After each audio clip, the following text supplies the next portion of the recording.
दोस्तों, एक बार अपनी आंखें बंद करके सोचो। एक छोटी सी रूम है जिसमें पुराना फैन धीरे धीरे घूम रहा है। एक ट्यूबलाइट की रोशनी टिमटिमाती है और एक आदमी जो एक आम मिडिल क्लास इंसान लगता है, मगर उसके दिल में एक जुनून ऐसा है जो उसे सबसे हट के बनाता है। उसके पास ना बड़ी लाइब्रेरी थी, ना करोड़ों की फंडिंग, फिर भी वो अपनी जिंदगी के 18 साल सिर्फ एक ख्वाब के पीछे लगा देता है। घर बेच दिया, खेत बेच दिया, दुकान तक बेच दी, बस इस उम्मीद में कि एक दिन उसका इन्वेंशन दुनिया को हिला देगा।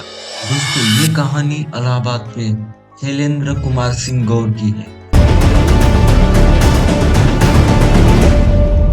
एक ऐसा आदमी जिन्होंने दुनिया को 6 स्ट्रोक इंजन दिया। लेकिन सवाल ये है, क्या इंडिया ने उन्हें सपोर्ट दिया जो वो डिजर्व करते थे?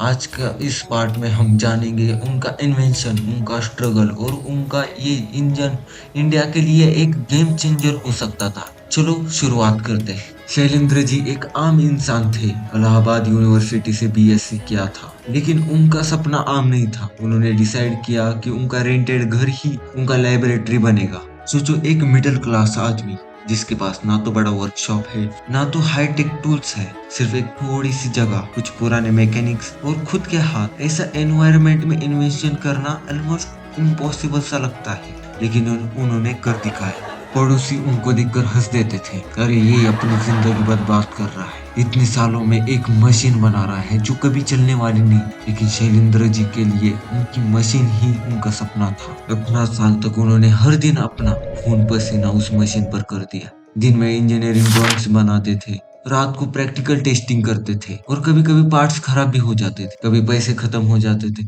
लेकिन उन्होंने अपना जुनून कभी कम होने नहीं दिया। चलो समझते हैं ये इंजन क्या है। नॉर्मल 4 स्ट्रोक इंजन का साइकिल सिंपल है। फ्यूल अंदर आता है, फ्यूल कंप्रेस होता है, फ्यूल जलता है और एनर्जी देता है जिसको पावर बोलते हैं। धुआं बाहर निकलता है जिसको एग्जॉस्ट बोलते हैं। प्रॉब्लम ये है कि इसमें फ्यूल की एनर्जी का सिर्फ 30% यूज होता है। मतलब हम 100 रुपीज का पेट्रोल भरते हैं तो असली पावर सिर्फ 30 रुपीज का ही मिलता है। बाकी 70 रुपीज का लिटरली धुआं और हीट बनकर हवा में उड़ जाता है। शैलेंद्र जी ने इसी गैप को टारगेट किया है।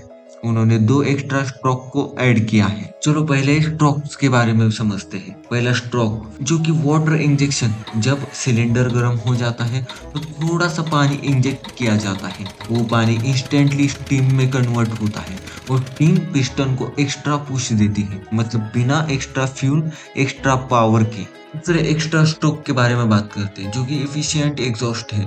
नॉर्मल इंजन में एग्जॉस्ट पूरा क्लियर नहीं होता।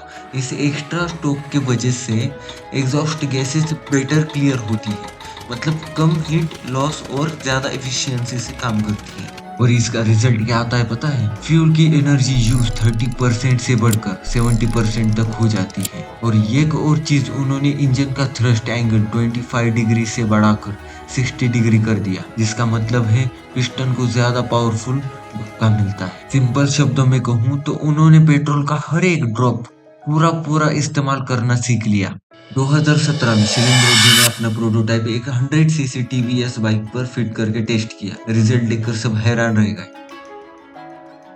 1 लीटर में 176 से थोड़ा सा ज़्यादा, 77-76 के बीच में था। सिर्फ 50 ml पेट्रोल में बाइक 35 मिनट चली। मतलब कैलकुलेशन के हिसाब से बाइक माइलेज हो गया था 176 किलोमीटर पर लीटर। नॉर्मल कंडीशन में वही बाइक सिर्फ 60 टू 75 किलोमीटर पर लीटर देती है, मतलब 3 गुना ज्यादा माइलेज। और सिर्फ एक टेस्ट ही नहीं किया उन्होंने, वो यहीं तक नहीं रुके। वो एक टीवी शो पर भी गए, वहां पर भी टेस्टिंग हुई। वहां कंट्रोल कंडीशन नहीं थे, फिर भी उनके बाइक ने 120 किलोमीटर पर लीटर का एवरेज दिया। और सबसे खास बात तो ये है कि ये इंजन वर्सेटाइल है। सिर्फ पेट्रोल ही नहीं बल्कि डीजल, सीएनजी और इथेनॉल पर भी चल सकता है।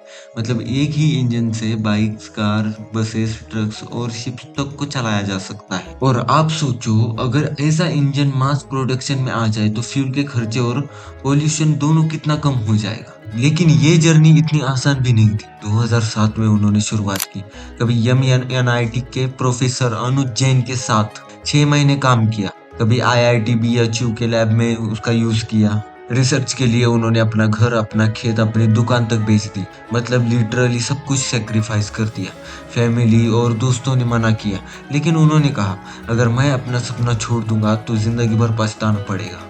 एक बार उन्होंने अपना प्रोटोटाइप एक कंपनी R&D टीम को दिखाया। टीम ने रिजेक्ट कर दिया, लेकिन कंपनी के ओनर ने कहा आइडिया में तो दम है। मतलब एक्सपर्ट को समझने में टाइम लगता है, लेकिन एक विजनरी को तुरंत समझ में आता है। अब सोचो इसका इम्पैक्ट। इंडिया में हर साल 158 बिलियन डॉलर का क्रूड ऑयल इंपोर्ट करता है। अगर ये इंजन मास प्रोडक्शन में आता है तो इंपोर्ट कॉस्ट ड्रामेटिक वे में गिर सकती है। और आप सोचोगे पोल्यूशन का क्या, ऑलमोस्ट जीरो। कार्बन इमिशन निग्लेजेबल, मतलब क्लाइमेट गोल्स के लिए परफेक्ट। और अगर हम ये टेक्नोलॉजी एक्सपोर्ट करें तो इंडिया दुनिया का लीडर बन सकता है सस्टेनेबल मोबिलिटी में। लेकिन अभी तक उन्हें वो सपोर्ट नहीं मिला जो उनका हक है। गवर्नमेंट और ऑटो कंपनीज अभी तक सीरियस स्टेप नहीं उठा रही। शैलेंद्र जी कहते हैं मैंने अपना काम कर दिया, देश को डिसाइड करना है कि इसका क्या करना है। और दोस्तों यही सवाल हम सबके लिए है, क्या हम अपने इन्वेंटर्स को सम्मान देंगे या फिर उन्हें इग्नोर करके एक और टैलेंट खोने देंगे। ये कहानी सिर्फ टेक्नोलॉजी की नहीं है, ये कहानी एक इंसान के जुनून की है। सोचो अगर आज उन्हें सपोर्ट मिलता तो कल हमारी गाड़ियां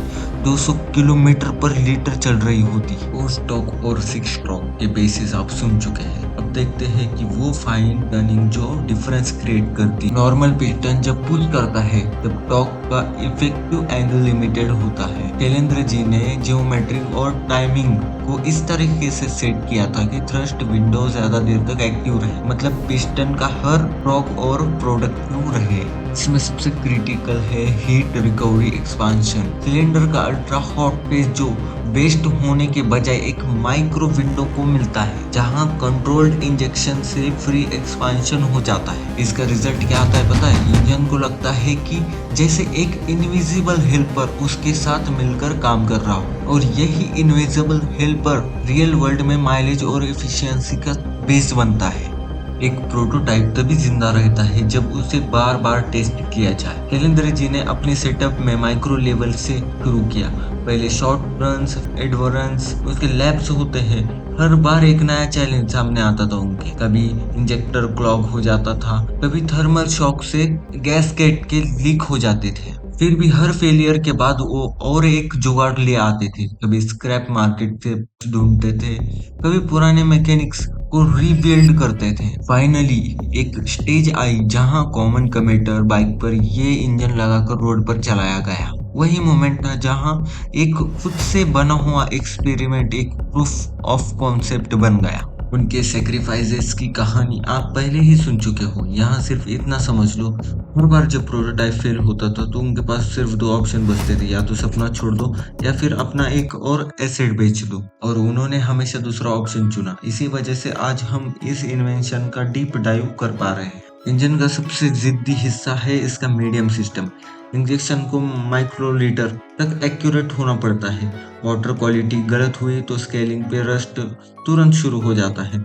और अगर रिसीवायर को खाली हो जाए तो इंजन को सेफ फॉल बैक पर शिफ्ट करना जरूरी होता है। तो आप समझ गए कि शैलेंद्र जी का 6 स्ट्रोक इंजन सिर्फ एक टेक्निकल हैक नहीं था, ये एक कंप्लीट विजन था।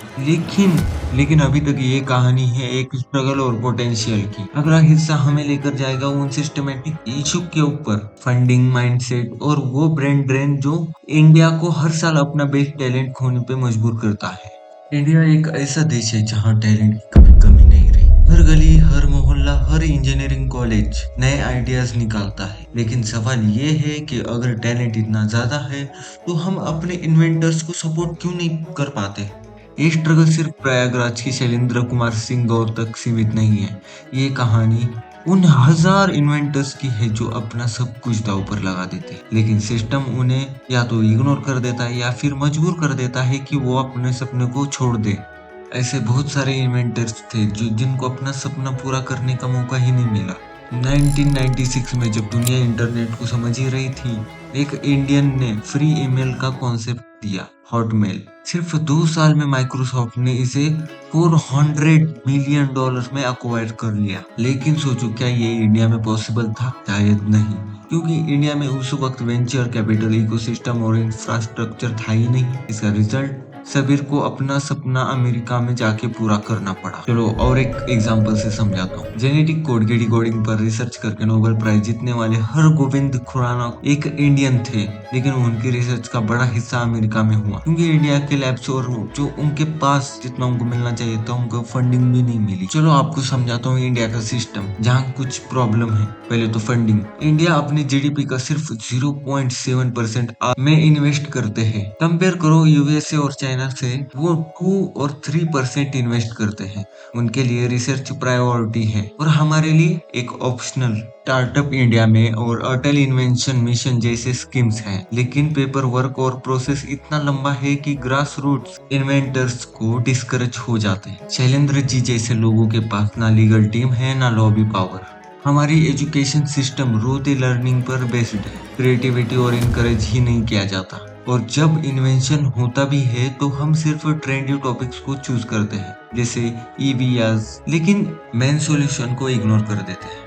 तो दोस्तों ये कहानी सिर्फ एक ऐसे इंसान की एक इंजन का आइडिया नहीं, बल्कि ये कहानी हमारे सिस्टम की है।